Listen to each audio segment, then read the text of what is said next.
Hey guys, if your YouTube homepage looks anything like mine, I bet it's filled up with YouTubers saying Battlefield's dead, or at least Battlefield is dying. Maybe on paper it looks like that, so today we're going to discuss that. I don't think Battlefield's dead, but I do think it has an identity problem. And at the end of this video, I think you probably agree with me. We are going to go through a number of problems with Battlefield at the moment. No doubt you've heard some of them, and perhaps you've got opinions against mine, and that's perfectly fine, and I'd love to hear them. But to begin with, Battlefield 6 has been one of the best Battlefield launches that they've had in a very long time. I think Battlefield 1 might have been close to equal of a success at the time, but Battlefield 6 I think is the #1 seller. In regards to bugs, I think the Battlefield 6 was one of the best launches. Maybe Battlefield 1 was good as well, but I know that they kept changing some things on and off. I remember there was a super fast TTK on Battlefield 1, then they rolled that back and then everyone complained again and they did like this halfway thing. Feel free to look that up, but I'm sure there was something immediately that the community was complaining about with the TTK. Regardless, Battlefield 6 is great, and the developer response time to any problems that we've had up until Christmas, it was super fast. The launch was near perfect, and I believe that the sales were so high because they released Siege of Cairo as their beta map. It feels like Battlefield. There's tanks going everywhere, you can duck in and out of streets. There's just so much going on in there. The only thing missing is air vehicles,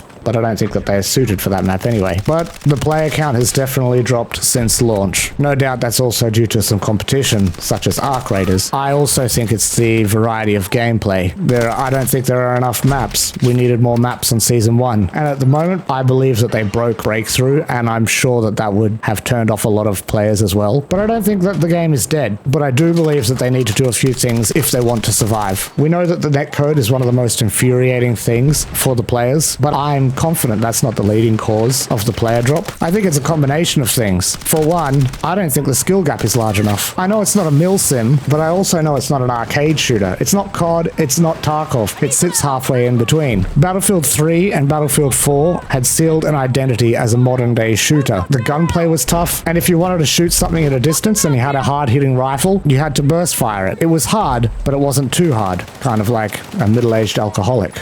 And in relation to the skill gap, the weapon balance. Every weapon seems too easy. Everyone is going to be a winner, except the TR7. That thing is a beast to tame. You could master one weapon, you've mastered them all. And in other instances, the TTK is too fast, or it's too slow. For example, the SCW-10 versus the PW-7A2. Both SMGs, but the PW-7A2, impossible to kill things. You can shoot first, get 5 bullets down range, and the enemy will turn around and drop you. Whereas the SCW-10 drops them before they can even blink. And it's not only the guns, but the vehicles. I remember in previous Battlefield titles, you would be scared of a tank turning around a corner. You'd see the tank, you'd run, and the only way to take them down would be with your squad. You'd communicate, you'd coordinate, and you'd take down a tank together, and it felt like an achievement. And I feel that that's lost here. And not just in the ground, but helicopters as well. I feel like the attack helicopters are way too weak. It's as though you have to fly in, empty your sack of hot loads on the enemies, return to base, repair, reload, and repeat. And if you're in the battle for more than, I don't know, 1 minute, you'll be shot out of the sky by infantry weapons. Saying that though, I do love the RPGs taking out the helicopters, especially the transport chopper. I think they've got that near perfect. When you're flying along and an RPG hits you in the back and it just disables your rotor and it's really difficult, you have to struggle back to base, land it, heal it, and start again. I actually really enjoy that. They've done the helicopters with the RPGs perfect, and that's one of the few things that 2042 had going for it as well. The helicopters,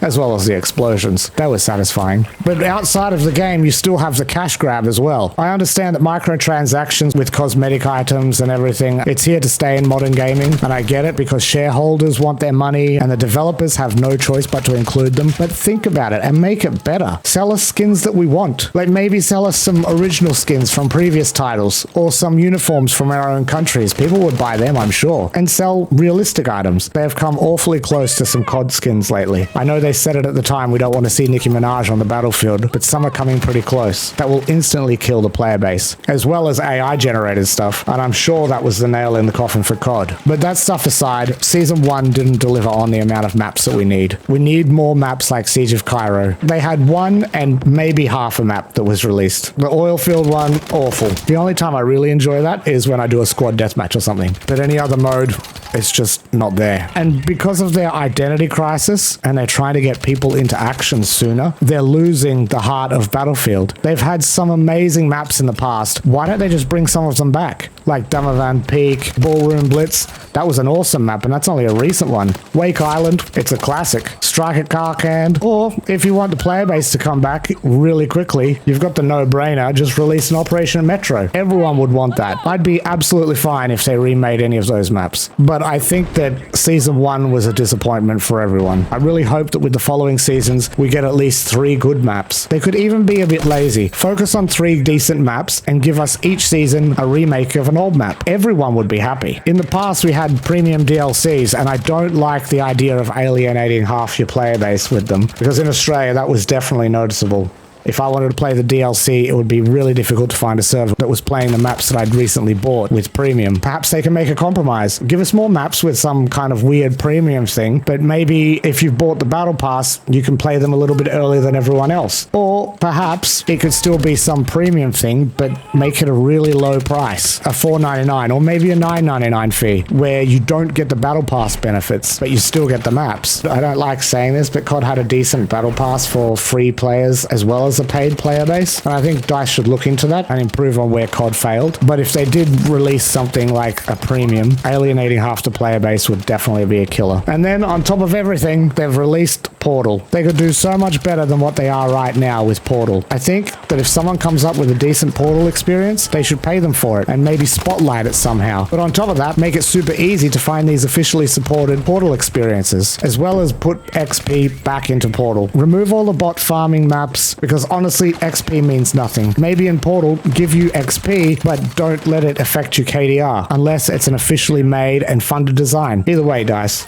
you can do better. Portal has so much potential to bring a massive amount of players into the game. I think it's a missed opportunity if they don't push harder for it. And the same thing happened with 2042. It looked so good, and then they kind of just didn't put any effort in it, and it disappeared. But a final thing, I know other people have mentioned this, give us back platoons. Let players see who's online in the platoon and join their servers. Let us play with more friends, and if DICE feels like that's impossible, give us a server browser. Anyway, I love Battlefield 6. I really want it to succeed, and I feel that if DICE tweaked a few things like this, I think it's got a long future ahead of it. We don't know what's coming up in Season 2. I think they've probably already worked on it in the second half of last year, to be honest. So any changes that they want to make, they'll take a little while to filter through. But DICE have fixed things in the past, and I have faith that they're going to fix Battlefield 6 in the very near future. Anyway, thank you so much for stopping by and listening to my rant. If you liked it, click the like button and tell me in the comments below what you think needs to be changed. I'm sure I've missed some things, but I'm really interested to hear your opinions on my suggestions, but also any ideas you might have. And if you're still enjoying the game as well, I can't be the only one. Anyway, if you can put up with the sound of my voice, subscribe for more content. Thanks again. See you next time.